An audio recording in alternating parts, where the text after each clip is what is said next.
Kunin nyo ang barbecue. Kunin nyo ang barbecue naman. Pa. Noon talaga mga mi ay nangangarap lang ako magkaroon ng ganitong sopa. Kaya yung pangarap na yan, tara, tuparin natin. Char.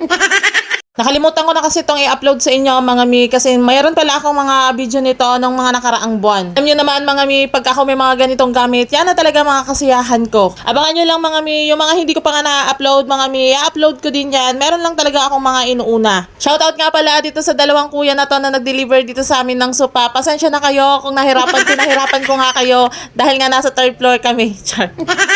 Hindi pala alam to ni Josawa, kaya surprise ko talaga to sa kanya para pag uwi niya, ayan, may upuan na siya.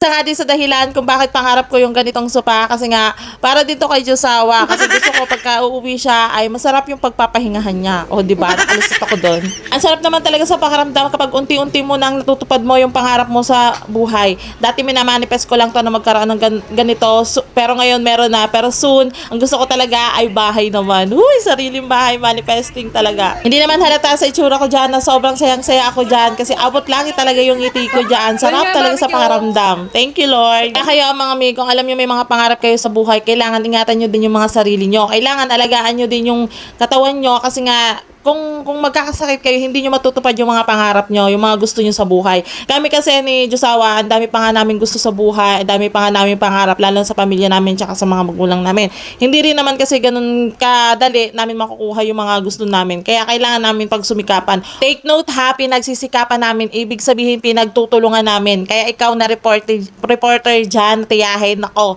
Hindi ka ba masaya sa buhay mo? Ayaw mo ba na may peace of mind? Dapat magkaroon ka ng peace of mind. Wala ka na dapat pakailaman pa sa mga buhay-buhay namin. Kung may sarili ka naman buhay, huy, naway.